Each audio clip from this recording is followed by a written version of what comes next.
in police room 619.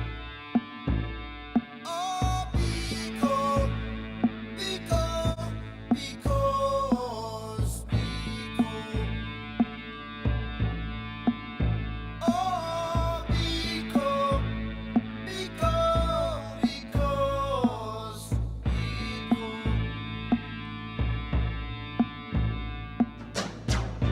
Gila Macho, Gila Macho, the man is dead, the man is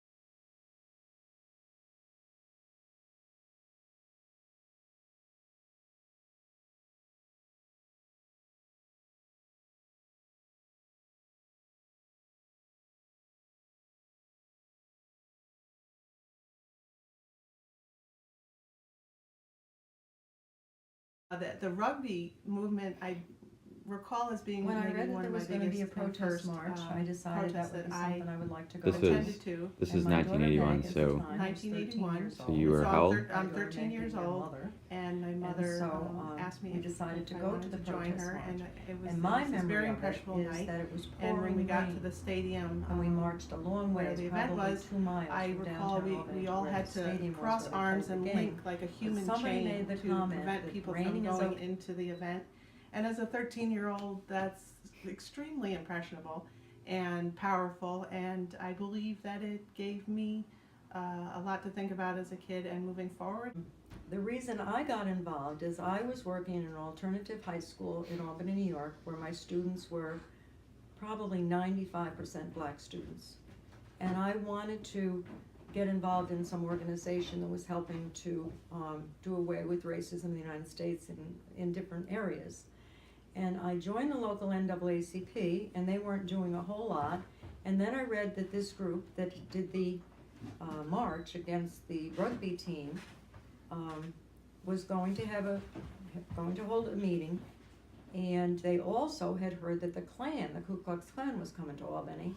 So I thought, well, let me go and find out about this group, and I'll go to the anti-Klan thing and see how involved I can get with that particular group. So I did, and that was in 1982. The protest was in, I think it was September 81, and by, I think it was February 82 was that first meeting, and I was involved with it ever from that time on until apartheid in South Africa ended.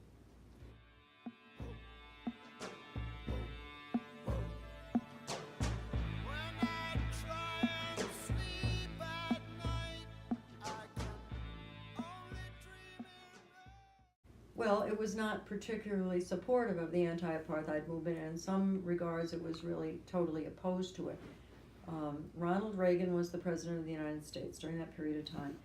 But from the time of the Vietnam War, when this country was afraid that Southeast Asia was going to fall to communism, up until the period that I was working in the 80s, there was always a fear that these emerging countries, developing countries, what they used to call third world countries, would line with the Soviet Union more than line with us. But the anti-apartheid movement was saying we shouldn't be supporting the white South Africans. We should be supporting these people. Now, we shouldn't be supporting the Soviet Union, but we should be supporting these people in their struggle. And that they were being supported in their struggle by the Soviet Union. We weren't working with the Soviet Union, but we were often accused of being left and communist and, you know, we were accused of being. And so our local group was infiltrated by the FBI. There was an informant in our group. We never knew who the informant was, in Albany. And we got papers of them coming to meetings, and then all stuff was blacked out. We never knew who the informant was.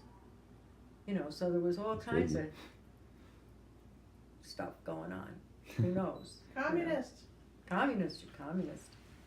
And I did have a suspicion over the years who the informant was, somebody who was a member of our group for a really long time, but I had no proof of this. But he would almost always bring a briefcase to the meetings, and he would put the briefcase on the floor. And he was an excellent member of the group, and he was a speaker for the group and all sorts of things, but I still always had a feeling there might have been something there. And I entertained the idea of spilling a glass of water on his briefcase, but of course I never followed through with that. And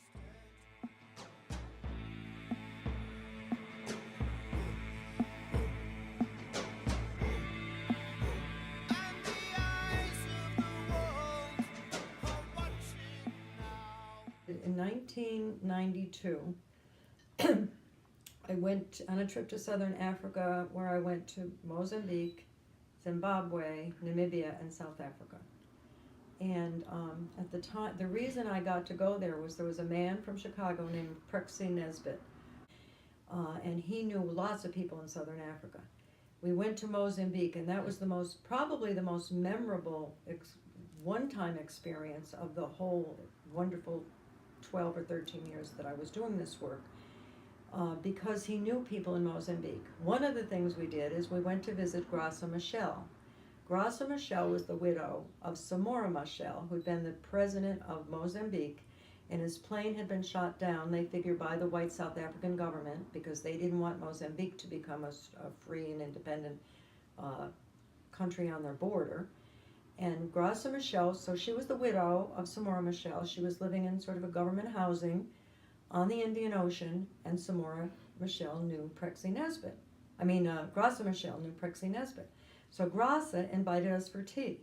So Vera and myself and Prexy went to her house for tea. Now, what's interesting about this is Graça Machel, who was a widow at the time, later became the second wife of Nelson Mandela. And after Nelson Mandela got out of jail and he and his wife Winnie split up, Graça Machel moved to South Africa and was married to Nelson.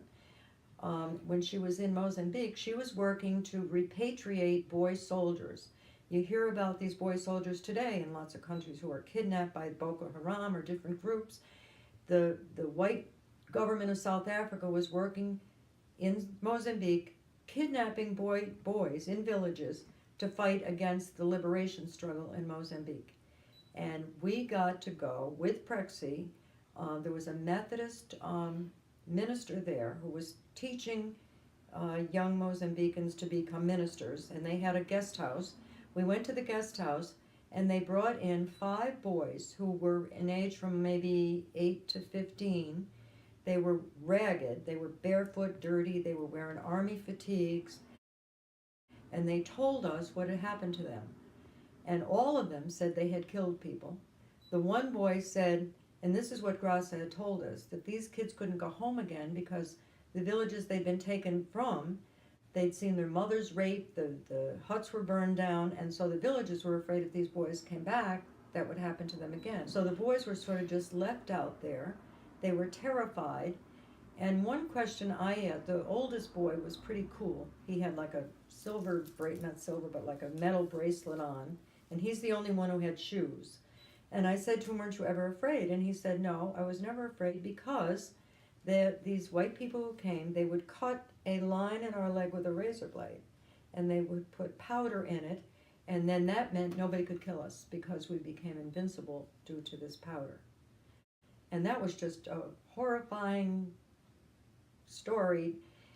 Another little boy said he wanted to go home, and his mother said he couldn't go home. She didn't want him to come back. So that trip to Mozambique was really one of the most,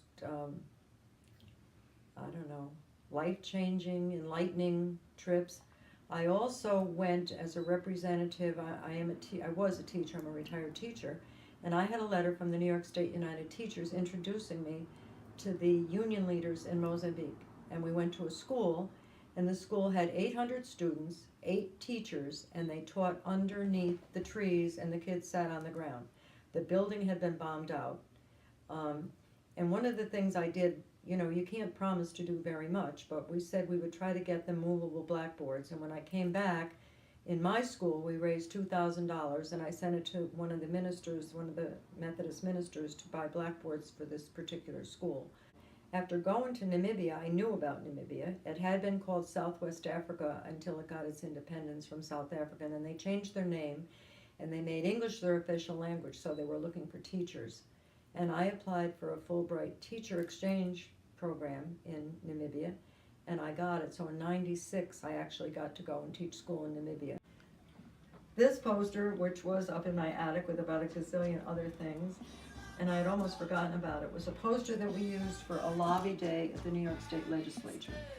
This, to me, is one of the most, I don't know, memorable names to have on there. It was a wonderful thing. This is Ossie Davis, who was a famous actor.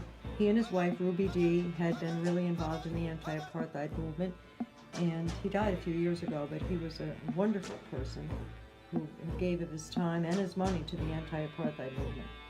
That's Ossie Davis. This is your mother's name, because I must have dragged your mother down there that particular day. That's her maiden name, Meg Corolla. And there's a name. And that was your group, the... This was the Capital District Coalition Against Apartheid.